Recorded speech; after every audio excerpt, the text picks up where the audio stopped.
자, 오늘은 7교회 시리즈 마지막 시간입니다. 마지막이기 때문에 우리가 앞에 했던 교회들을 잠깐 좀 리뷰하고 지나가면 좋을 것 같습니다. 각 교회 특징들이 여러분 기억나는지 모르겠어요. 에베소 교회 하면 뭡니까? 처음 사랑을 잃은 교회다. 서문학 교회는 어떻습니까? 실상은 부요하다. 너희가 아무것도 없는 것 같지만 너희가 진짜는 부요한 사람이야. 버가목 교회는 어떤 약속을 했습니까? 만나와 흰돌에 대한 약속을 받은 교회죠. 두아디라 교회는 어떤 교회입니까? 처음보다 나중이 나은 교회. 야, 이런 평가 참 좋죠. 자, 사대교회는, 이 사대교회는 금이 많이 나는 곳이라 그랬죠. 이 사대교회는 어떤 평가를 받습니까? 살았다 하나 죽은 교회다. 야, 이 평가가 참 심각합니다. 빌라델비아 교회는 어떤 교회입니까? 작은 능력을 가지고 말씀을 지킨 교회라고 했습니다. 마지막 라오디게아 교회는 오늘 제목처럼 차지도 뜨겁지도 않은 교회다라고 했습니다. 이 7교회를 쉽게 기억하려고 그러면 애써 버둥 사빌라, 애써 버둥거리는데 사빌라, 에베소, 서머나, 버가모, 두아디라 이렇게 기억을 하면 될 것 같습니다. 자, 차지도 않고 뜨겁지도 않은 교회다. 이게 무슨 뜻일까요? 라오디게아 교회가 뜨거워야 하는데 차갑기 때문에 들은 책망이라고 말하는 분들도 있는데, 저는 이 말씀을 어떻게 해석하고 싶은가 하니 독특성을 잃어버린 교회다 라고 해석하고 싶습니다. 그것이 맞는 것 같아요. 15절 그 후반부에 보면 네가 차든지 뜨겁든지 하기를 원하노라. 이게 지금 찬 것과 뜨거운 것이 뭐가 좋고 나쁨이 아니라 차가움의 독특성, 뜨거움의 독특성을 가져라 라는 말로 볼 수가 있습니다.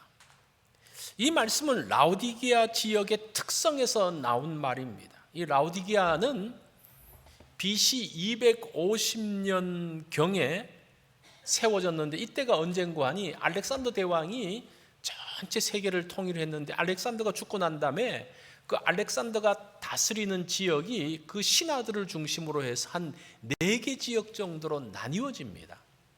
그 중에서 시리아라든지 터키 지방에 있었던 그 왕조가 셀루키주 왕조인데, 거기에 있었던 안티오코스 2세가 왕비가 있었는데 그 왕비의 이름이 라오디케입니다. 그래서 그 아내를 사랑해서 도시를 하나 선물을 했는데, 그 도시의 이름이 뭡니까? 라오디기아라는 그러한 도시입니다.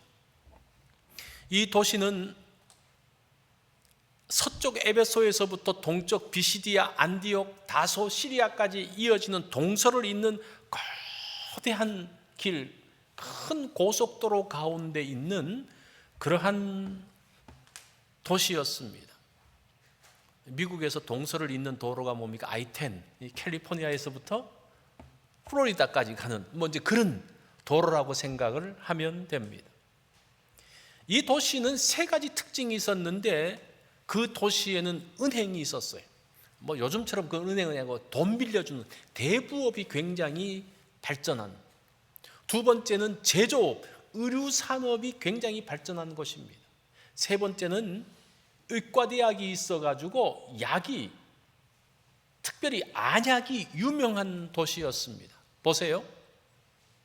제조업이 왕성하게 일어나죠. 의료 산업이 일어나죠. 거기에 은행이 있어가지고 돈이 돌죠. 이런 도시는 발전하지 않으려고 해도 않을 수가 없습니다. 그런데 이 도시에 치명적인 약점이 있는데, 그 약점이 무엇인가 하니 물이 없다는 거예요. 그래서 적이 쳐들어와서 딱 포위를 하면 이 도시가 견디지를 못합니다. 그래서 항복할 수밖에 없는 거예요. 그런데 이제 로마가 전 세계를 지배하면서 평화가 왔습니다. 평화의 시기가 되면서 이 라오디기아 지역이, 이 도시가 급속도로 발전하기 시작을 합니다. 이런 인프라 가운데서 평화가 왔죠. 그 물을 마음대로 끌어들일 수가 있죠. 그러면서 그 도시가 살아나기 시작을 합니다.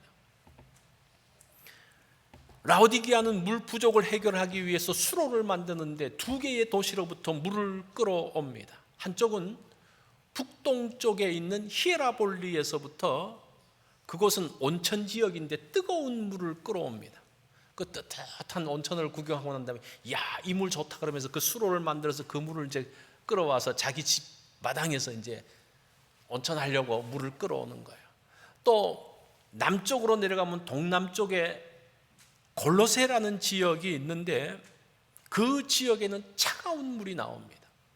이게 차가운 물을 맛보고 난 다음에 야, 물맛 정말 좋다 그러면서 그 물을 또 끌어오게 됩니다.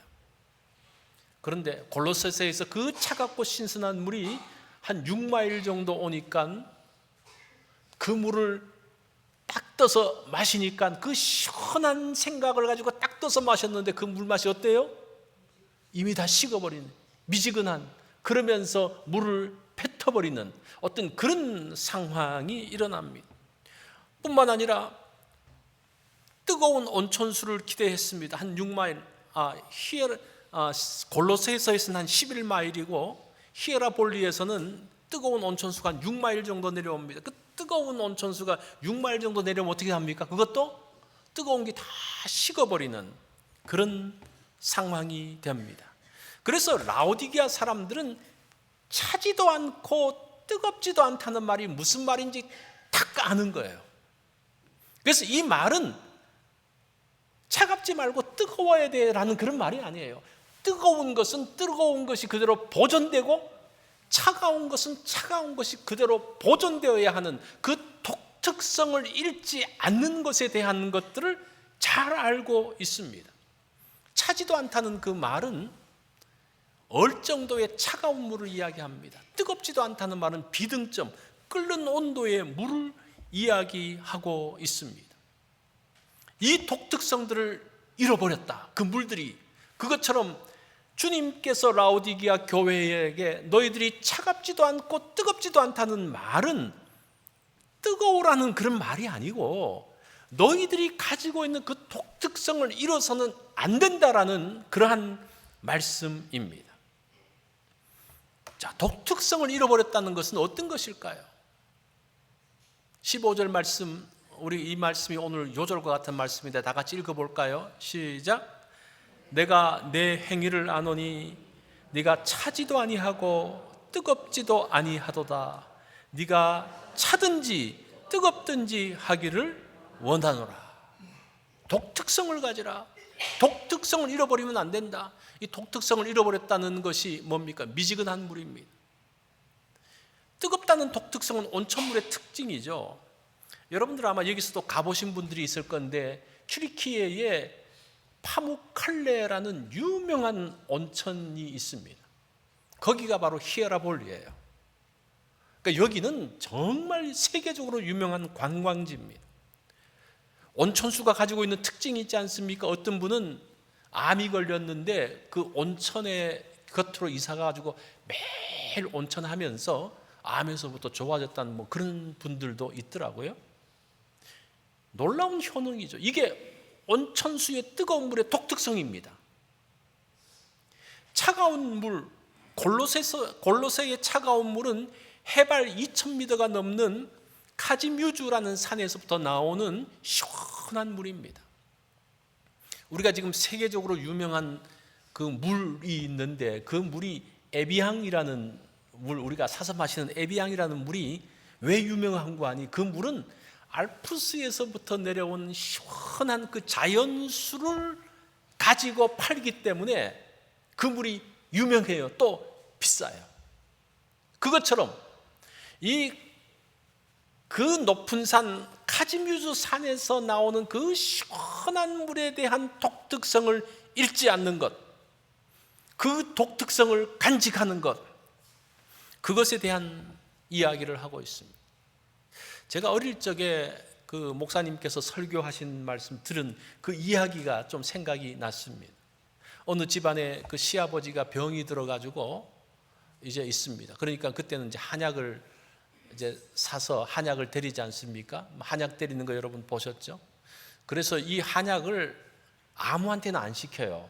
하인한테 시키는 게 아니고 그 집 맏며느리가 정성껏 끓이게 합니다. 그 약도 정말 정성껏 끓이도록 합니다. 그래서 그 맏며느리가 그 사명을 가지고 그 시아버지 약을 때립니다.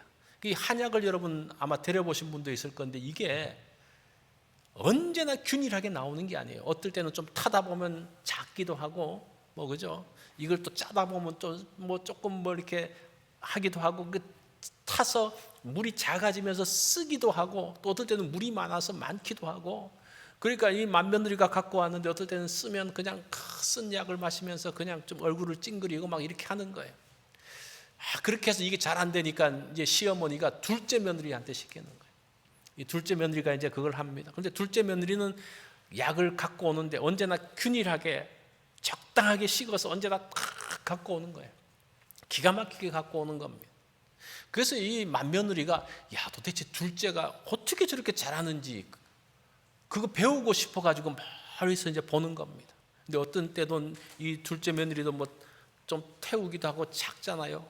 작으면 물을 쫙 부어가지고 딱 간을 맞춰서 딱 갖고 옵니다. 물이 이 약이 너무 많아지면요 물을 또 약을 또 쫙 붓고 딱 맞춰서 갖고 옵니다. 먹기는 적당하고 기가 막혀요. 근데 이거 약 이렇게 데리면 됩니까 안 됩니까? 안 되죠. 이게 독특성을 상실하는 거예요. 이게 무엇인가 하니 편리주의와 적당주의에 대한 모습입니다. 그러니까 이 독특성을 잃었다는 것은 그냥 적당하게 사는 것, 성분이 있고 없고 독특성이 있고 이거 중요하지 않아요. 그냥 사람들이 보기에 그냥 겉으로 보기에 그냥 괜찮으면 괜찮은 거예요. 그러면서 적당주의와 편리주의 그것이 독특성을 상실하게 되는데 그러면 토하여 버리리라고 이해했습니다. 이 굉장히 심각한 이야기예요. 자, 독특성을 상실했다는 것은 무슨 말인가 하니 두 번째는 기준에 대한 상실입니다. 17절 말씀을 보면 네가 말하기를 나는 부자라 부요하여 부족한 것이 없다 하나 내 곤고한 것과 가련한 것과 가난한 것과 눈먼 것과 벌거벗은 것을 알지 못하는도다. 예수님은 너는 공고하고 가련하고 가난하고 눈멀었고 벌거벗었다라고 말하는데 라오디게아 교회는 뭐라고 말합니까? 나는 부자야 이렇게 말합니다. 나는 부요해 부족함이 없어 라고 이야기합니다. 내가 판단 기준이 되면요 독특성을 상실합니다.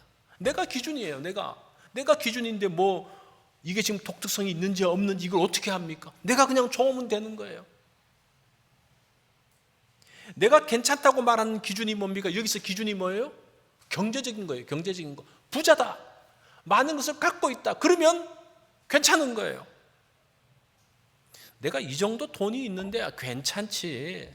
내가 상위 몇 프로의 연봉을 받는데 내가 괜찮아. 복 받은 사람이야. 이렇게 말하는 거예요. 이 돈 잘 버는 사람을 우리가 뭐라고 부릅니까? 그 사람 잘 사는 사람이다. 이렇게. 자, 이 말도 좀 어폐가 있는데 돈만 벌면 잘 사는가? 물론 이제 다는 아니지만 이게 돈 많이 벌고 하는 사람들을 보니까요 너무 돈 버는데 바빠가지고 잘 챙겨 먹지를 못하시더라고요. 그분들 밤늦게까지 또 뭐 수고하고 일하고 피곤하다 보니까 늦잠 주무셔야 되잖아요. 그리고 아침에 또 일하러 나가야 되니까 아침 제대로 먹습니까? 커피 한 잔에 비스켓 하나 갖고 먹으면서 차 타고 가면서 가요. 그리고 점심 때 어떡합니까? 너무 바빠가지고 햄버거 하나 그냥 겨우 먹고 빨리 먹고 지나갑니다. 그러고 난 다음에 저녁에 늦게 와가지고 배고프니까 저녁 거하게 먹는 거예요. 배부르게 먹는 거예요. 이거 잘 사는 겁니까? 이거 건강이 유지가 되는 겁니까? 그러면서도 돈이 많으니까 나는 잘 산다. 이게 맞는 말이에요? 그 기준이 뭡니까? 건강은 망가지고 지금 어떻게 되는지 알지 못하는데 돈만 있다고 잘 산다라고 하면 이게 문제가 되지 않습니까? 너무나 바빠가지고 자녀를 돌볼 시간도 없는데 그냥 돈만 많다고 해서 나 잘 되고 있어 이렇게 말할 수가 있습니까? 그건 기준을 상실하는 거예요. 그게 세상 기준이 그거거든요. 세상 기준이 너 어떻든지 간에 돈만 있으면 잘 사는 거야. 돈만 있으면 돼. 너 부족함이 없잖아. 근데 건강이 망가지죠. 집안이 망가지죠. 아이들은 멋대로죠. 그러면서도 괜찮아. 뭐 때문에? 경제적인 것 때문에. 지금 이 기준을 상실하면서 독특성이 없어지는 겁니다. 사람들의 인간성이 파괴되어지는 겁니다. 지금 라오디게아 교회 성도들 가운데서도 이 돈 많은 사람들이 있었습니다. 이 라오디게아 그 지역은 그 도시 자체가 잘 살기 때문에 그곳에서 일하는 성도들도 돈을 잘 벌었습니다. 그리고 이 라오디게아 교회의 설명을 보면요, 황제 숭배라든지 그런 핍박이 없어요. 또 유대인들의 박해도 없어요. 그러니까 이 라오디게아처럼 신앙생활하기 완벽한 곳이 없습니다. 아무런 핍박이 없어요. 간섭이 없어요. 그냥 세상에 나가서도 자기가 열심히 일하면 돈을 벌 수가 있어요. 그런 상황 가운데서 그냥 그렇게 세상과 함께 그렇게 잘 살면서 그들과 어깨를 겨루면서 잘 살고 있는 겁니다. 그런데 그 기준이 세상 기준이에요. 세상에서 말하는 기준이 그대로 교회 안에 들어와 있습니다. 누가 신앙 좋은 사람입니까? 경제적으로 부유한 사람이 신앙 좋은 사람? 세상 기준이 그대로 들어오는 거예요. 그 가난하고 힘들면 신앙생활도 없는 것처럼 누가 기준을 그렇게 만듭니까? 세상 기준이 교회에 들어오는 거예요. 그러면서 세속화가 만들어지고 있는 겁니다. 그런데 그런 사람들을 향해서 예수님이 뭐라고 말합니까? 너 돈은 많은데 가난해, 곤고해, 헐벗어서 주님의 눈으로 나를 봐야 됩니다. 주님의 기준으로 나를 평가할 때에 독특성이 유지가 되어지는 겁니다. 세 번째는 그들에게 주님이 없다는 겁니다. 참 이거는 심각한 이야기예요. 20절 말씀을 보면 우리 이 말씀 잘하니까 같이 한번 읽어보겠습니다. 시작. 볼지어다 내가 문 밖에 서서 두드리노니 누구든지 내 음성을 듣고 문을 열면 내가 그에게로 들어가 그와 더불어 먹고 그는 나와 더불어 먹으리라. 20절 말씀은 우리가 그 예수님 영접할 때 쓰는 그런 구절로 사용되지만 사실은 1차적인 뜻은 무엇인가 하니 독특성을 잃어버린 라오디게아 교회 성도들에게 주시는 말씀입니다. 라오디게아 교회 밖에서 예수님이 지금 문을 두드리고 계신다는 겁니다. 라오디게아 교회 안에 예수님이 계십니까? 안 계십니까? 안 계셔요. 지금 이거 보면 안 계셔요. 지금 밖에서 문을 두드리고 계세요. 내가 들어갈 거야 라고 두드리고 계세요. 여기서 문 밖에 서서라는 말은 현재 완료예요. 언제부터인지 모르지만 언제부터 시작해서 지금까지도 예수님이 문 밖에 서 계신다는 겁니다. 두드린다는 말은 이게 현재형으로 계속 두드리고 있어요. 아직 못 들어가고 계속 문을 열라고 두드리고 계세요. 그들의 교회 가운데 예수님이 있을까 없을까? 없어요. 왜? 그들의 독특성을 잃어버린 그런 상황이기 때문입니다. 한글이나 영어는 아침, 점심, 저녁 다 다른 단어를 쓰잖아요. 그죠? 헬라어도 마찬가지입니다.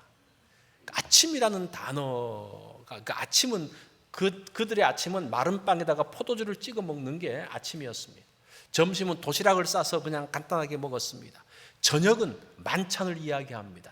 여기서 내가 너희와 더불어 먹고라는 단어가 만찬이라는 단어예요. 테이프논이라는 단어를 썼습니다. 그 말은 무엇인가 하니 만찬하는 게 뭡니까? 이제 일을 다 마치고 난 다음에 느긋하게 좋은 음식을 갖고 먹으면서 밥만 먹고 그냥 때우는 게 아니라 먹으면서 친구들과 함께 이야기하고 가족들과 함께 이야기하고 교제하면서 웃고 즐기는 그런 것을 이야기하는 거예요.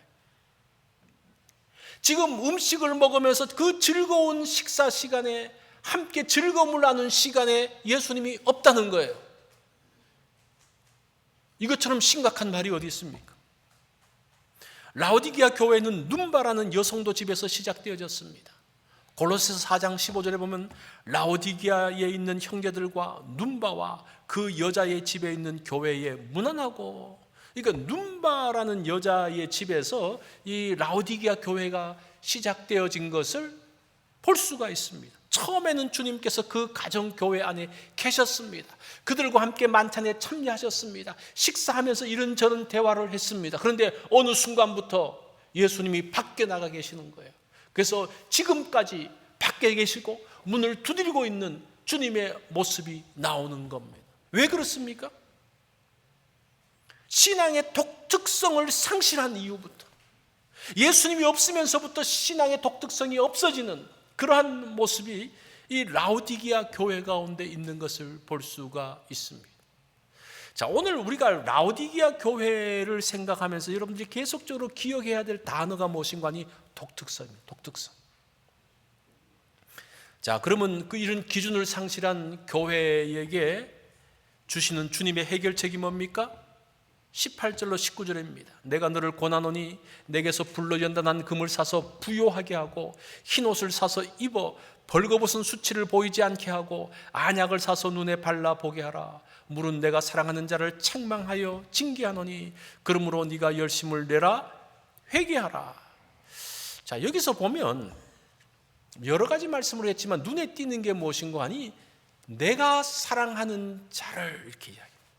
예수님이 이런 독특성을 상실한, 예수님을 밖에 세워둔 그 교회를 향해서도 내가 너를 사랑한다라고 이야기해요. 사랑하는 너를 책망하고 너에게 징계한다고 말씀합니다. 돌이키라고 말씀하십니다. 그러면서 세 가지 해결책을 제시해요. 18절에서 19절에 세 가지가 나오는데 첫 번째는 불로 연단한 금을 사라고 이야기합니다. 이 연단이라는 단어가 재련하다는 뜻이에요. 금을 재련하는 데 쓰는 단어입니다. 여러분, 금은 어떻게 만들어집니까? 광산에 가서 골드바를 캐오는 게 아니에요. 아시죠? 그죠? 광산에 가서 뭘 캐오는 겁니까? 금광석을 캐오는 거예요. 금이 함유되어진 돌을 가져오는 거예요. 근데 그 금광석에도 등급이 있어요. 등급이 있는데, 자, 이거 몇 등급인지 한번 보십시오. 1톤의 돌에 금이 5g 들어가 있어요. 이거 몇 등급일까요? 1, 2, 3 이렇게 치면 몇 등급일까요? 1등급이에요. 놀랍죠? 0.0005% 금만 함유해도 그 돌은 1등급 고품위의 금광석이라고 이야기를 합니다. 제가 찾아보니까 저도 깜짝 놀랐어요. 이야, 1톤에 5g만 있어도 그게 1등급 광산이 되는구나. 자, 이 말은 뭡니까? 그 금을 어떻게 한다는 겁니까? 그 큰 돌을 가가지고 부시고 하고 얼마나 많은 재련의 과정들이 나오겠습니까? 그러면서 금이 만들어진다는 거예요. 벌써 금이라는 말은 무엇인가 하니 연단과 고난의 과정에 나온다는 거예요. 우리 인생의 금도 그냥 나오는 게 아니에요. 사람들이 오면, 교회에 오면 골드바 하나씩 가져간다고 생각하는데 그게 아니에요. 이게 주님께서 불로 연단한 금을 사라는 것은 골드바 하나씩 나눠줄 테니까 그냥 가져가, 그게 아니에요. 네가 있는 그 원석의 금광석을 깨고 하면서 연단하고 단련하면서 훈련하면서 우리 자체가 어떻다는 겁니까? 우리가 원석이라는 거예요. 원석. 그 가운데 있는 작은 그 가능성들을 보면서 끊임없이 그 소중한 금을 만들면서 나중에 그 연단 과정을 통해서 정금같이 나오게 하는 그 과정. 그럴 때에 이런 연단이 우리로 하여금 독특성을 간직한 성도가 된다라고 이야기를 합니다. 두 번째는 어떤 해결책인관이 흰옷을 사서 입으라고 이야기합니다. 그렇게 말씀하시죠. 라오디게아 도시는 의류 산업이 발달했습니다. 그곳에서는 많은 옷들이 나왔습니다. 좋은 옷을 입고 있으면 고상한 신사 숙녀가 된다고 생각을 했습니다. 그렇죠? 비싸고 아주 명품 옷을 다 걸치고 가면 사람들이 대접해 주잖아요. 그런데 예수님의 생각은 다릅니다. 독특성을 잃어버린 사람들은 벌거벗은 사람이라고 이야기합니다. 어떤 것을 걸쳤더라도 독특성을 상실하면요 벌거벗었다라고 이야기합니다. 세상의 옷으로는 죄의 수치를 가릴 수가 없습니다. 아담과 하와가 선악과를 따먹으면서 범죄했을 때에 어떻습니까? 그들은 부끄러워하기 시작합니다. 수치를 견디지 못합니다. 그래서 그들이 무화과 잎을 따서 옷을 만들었습니다. 그 옷은 완벽하지 못하죠. 그래서 하나님께서 만들어주신 옷이 뭡니까? 가죽으로 옷을 입혀 만드셨습니다. 이 가죽옷이라는 것은 희생의 대가로 만들어진 겁니다. 흰옷이 무엇입니까?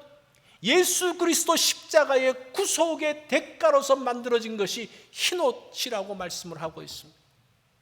계시록 4장 4절에 보면 24장로들이 입은 옷이 이 흰옷입니다. 계시록 7장 9절에 보면 구원받은 큰 무리들이 입었던 옷이 흰옷입니다. 예수 그리스도의 대속으로 입었던, 예수 그리스도로 통해서 옷 입어라. 그럴 때에 우리가 독특한 사람으로 설 수 있다라고 말씀합니다. 세 번째는 안약을 사서 보게 하라고 이야기합니다. 라오디게아는 의술이 발달한 곳이라고 그랬죠. 특별히 이곳은 눈을 치료하는 눈병약이 뛰어났습니다. 그래서 많은 도시에서 이곳에 와서 눈 치료를 했다고 합니다. 눈이 아파서 보지 못하는 사람도 이 약을 바르면 눈이 시원해졌다고 이야기합니다. 그래서 테프라 부르기아, 부르기아의 가루다, 그러한 말이 있었습니다. 그런 곳에 사는 라오디게아 교인들을 향해서 예수님께서 너희들은 눈이 상해서 앞을 보지 못하는 사람들이야, 그렇게 말해요.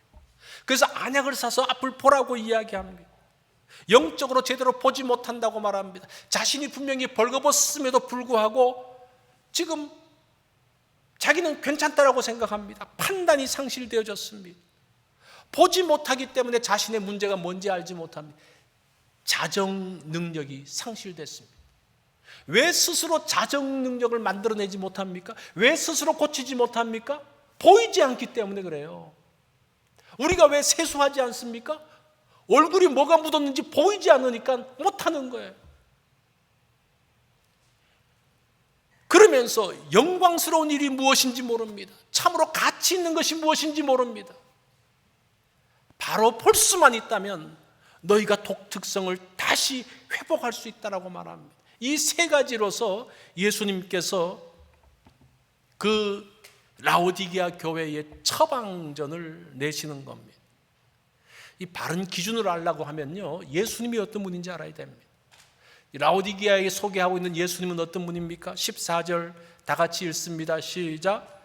아멘이시요 참된 증인이시요 하나님의 창조의 근본이시니.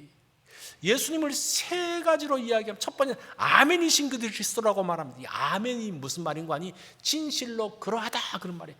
그렇습니다 그런 말이에요. 예수님의 말씀은 언제나 진짜입니다, 이제 그런 말이에요.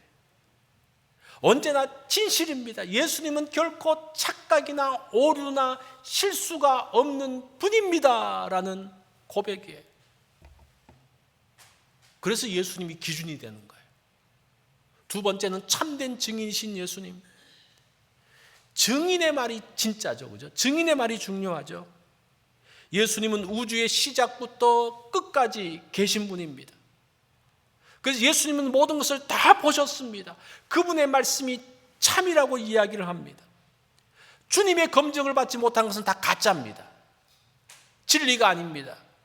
그래서 참된 증인이라고 말합니다.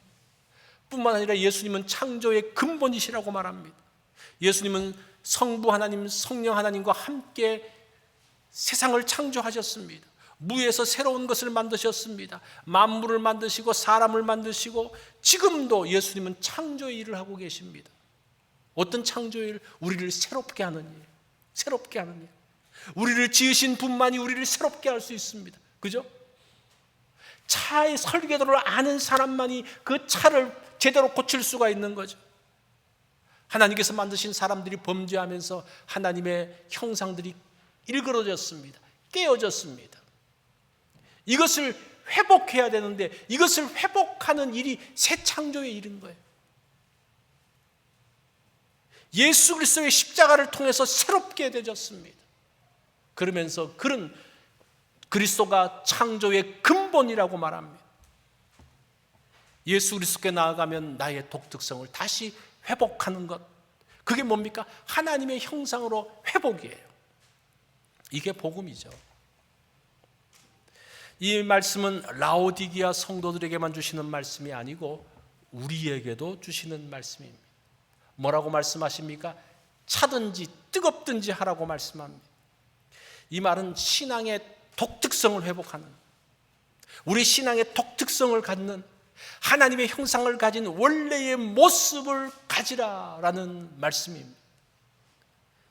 그리고 나와 함께 하자고 말씀합니다. 그것을 위해서 예수님께서 문을 두드리신다는 겁니다. 다시 회복되지 못한 사람들에 가서 마음의 문을 두드리고 계십니다. 그때 우리가 마음의 문을 열고 예수님을 모셔서 함께 있는 것, 그것이 우리가 살 수 있는 길입니다. 그때에 우리의 곤고함이 끝나고 우리의 눈먼 것이 끝나고 주님의 풍요함 가운데 들어갈 수가 있습니다. 로이드 존스 목사님이라는 분이 있습니다. 이분은 20세기 최고의 강해 설교자라는 그런 명칭을 받습니다. 이분은 이제 영국 분이죠. 이분은 원래 의사였습니다. 장래가 보장된 사람이었습니다. 그런데 아버지와 형의 죽음을 보면서 자기가 하는 일에 회의를 느끼기 시작합니다. 자, 이렇게 돈 벌어서 뭐하냐? 의사를 해서 돈 많이 벌려고 생각을 했겠죠. 이렇게 해서 뭐하냐라는 생각을 하면서 돈을 버는 게 아니라 의미 있는 일을 하는 게 좋겠다라는 고민을 하다가 목사가 되기로 결심을 합니다. 그러면서 영국을 대표하는 정말 설교자가 되어졌습니다. 많은 사람들을 구원하고 많은 사람들에게 영향을 미쳤습니다. 지금도 많은 목회자와 성도들이 이분의 글을 보면서 영향을 받고 있습니다. 이게 불로 연단한 없어지지 않는 금이라는 겁니다. 그런 연단의 과정을 통해서 금이 만들었을 뿐 아니라 그 금은 어떤 경우에도 독특성을 잃지 않는, 금의 특징이 뭡니까? 성질을 잃지 않는 거죠. 그런 분이라는 겁니다. 그렇다고 여러분들이 뭐 목사나 다 선교사가 되라는 말씀은 아닙니다. 주님 앞에서 의미 있는 일을 하라는 거예요. 가치 있는 일을 하라는 겁니다. 생명 바쳐서 번 돈을 가치 있게 사용하라는 겁니다. 내 건강을 가지고 내게 주어진 그 시간을 의미 있게 사용해 보라는 겁니다. 이것이 라오디게아 교회 성도들을 향해서 주신 말씀입니다. 이 말씀은 그들뿐만 2000년 전에 그들만에게 주시는 말씀이 아니라 오늘날 우리에게도 주시는 말씀입니다.